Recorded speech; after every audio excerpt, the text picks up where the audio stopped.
Crisp लिब में आपका स्वागत है, आपकी लाइब्रेरी ऑफ क्रिस्प इंसाइट्स, जहां हर समरी नई कल्पनाओं को जन्म देती है। आज हम बात करेंगे द माउंटेन इज यू की, जो ब्रायना विएस्ट की एक बेहतरीन किताब है। ये हमें ये समझने में मदद करती है कि कई बार हम खुद ही अपने रास्ते में सबसे बड़ी रुकावट बन जाते हैं।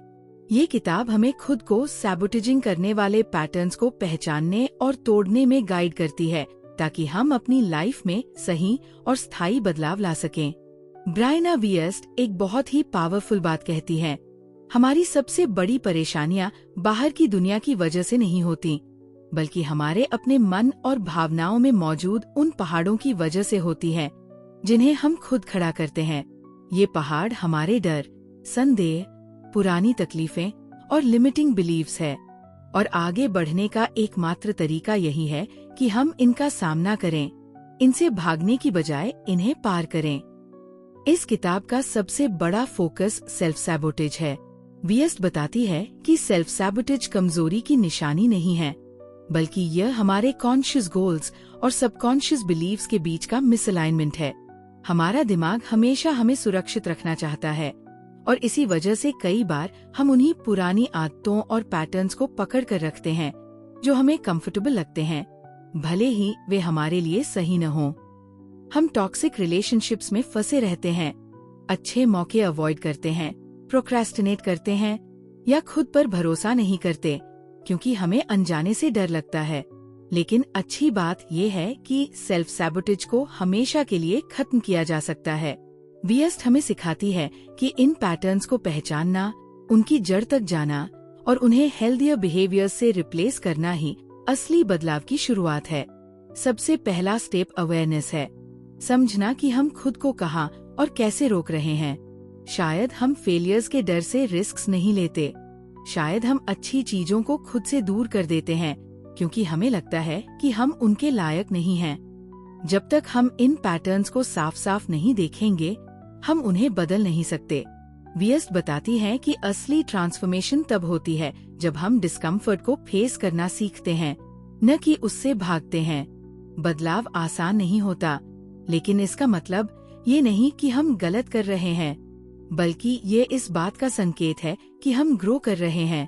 इस दौरान हमें इमोशनल इंटेलिजेंस यानी अपनी भावनाओं को समझने की जरूरत होती है, ताकि वे हमें कंट्रोल न करें। जब डर, संदेह या इनसिक्योरिटी महसूस हो, तो उन्हें दबाने के बजाय समझें, उनसे सीखें और फिर भी आगे बढ़े। इस किताब का एक बहुत पावरफुल संदेश ये है कि हमें अपनी लाइफ की पूरी जिम्मेदारी लेनी होगी। इसका मतलब ये नहीं कि हम अपनी परेशानियों के लिए खुद को ब्लेम करें, बल्कि ये समझे कि बदलाव लाने की ताकत हमारे ही हाथ में है। जब हम बाहरी हालात बदलने का इंतजार करना बंद कर देते हैं और खुद ऐसे फैसले लेने लगते हैं जो हमारे गोल से मैच करते हैं, तब हम अनस्टॉपेबल बन जाते हैं। विएस्ट हमें यह भी सिखाती है कि हमें अपनी बिलीव्स को बदलना होगा। अगर हम खुद को कभी भी काबिल नहीं मानते हैं, तो हमारा सबकॉन्शियस माइंड भी उसी हिसाब से रिएक्ट करेगा। लेकिन अगर हम खुद को कैपेबल, डिजर्विंग और स्ट्रॉन्ग मानना शुरू करें, तो हमारी एक्शंस भी उसी के हिसाब से बदल जाएंगी। हमारी सोच ही हमारी रियलिटी बनाती है, इसलिए अगर हम अपनी इनर डायलॉग बदलें, तो हमारी पूरी लाइफ बदल सकती है। इस किताब में सेल्फ डिसिप्लिन की भी बहुत अहमियत दी गई है। अक्सर लोग सोचते हैं कि सक्सेस के लिए मोटिवेशन चाहिए, लेकिन विएस्ट कहती है कि मोटिवेशन टेम्परेरी होती है, असली बदलाव डिसिप्लिन से आता है। जब हम अपने गोल्स के लिए रोज छोटे छोटे स्टेप्स लेना शुरू करते हैं, तो धीरे धीरे बड़ा बदलाव आता है। किताब हमें ये भी सिखाती है कि सेल्फ वर्थ कितनी जरूरी है। जब हम खुद को सही मायने में वैल्यू करने लगते हैं, तो हम अपने लिए बेहतर चॉइसेस बनाते हैं। हम उन लोगों के पीछे भागना छोड़ देते हैं जो हमें रिस्पेक्ट नहीं करते। हम उन सिचुएशन से बाहर निकल आते हैं जो हमें नुकसान पहुंचाती है। और जब हम अपने वर्थ के हिसाब से डिसीजंस लेने लगते हैं, तो हमारी लाइफ में ऑटोमेटिकली पॉजिटिव बदलाव आने लगते हैं। एक और महत्वपूर्ण संदेश ये है कि हीलिंग का मतलब अतीत को भुलाना नहीं, बल्कि उससे शांति बनाना है।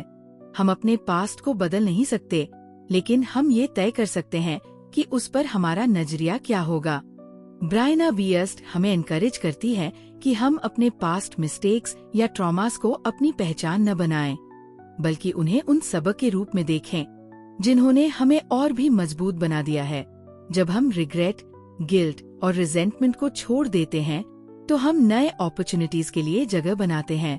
वियस्ट हमें यह भी याद दिलाती है कि असली खुशी और सफलता किसी एक गोल तक पहुंचने में नहीं, बल्कि उस इंसान में बदलने में है जो उस गोल के लिए तैयार हो।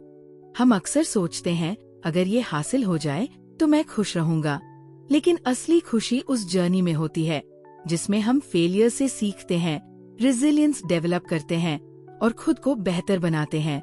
किताब के अंत में वियस्ट हमें एक गहरी सीख देती है। हम फंसे हुए नहीं हैं, हम सिर्फ डरते हैं। हमारे सामने जो माउंटेन खड़ा है वो हमें हराने के लिए नहीं, बल्कि ये दिखाने के लिए है कि हम कितने कैपेबल हैं।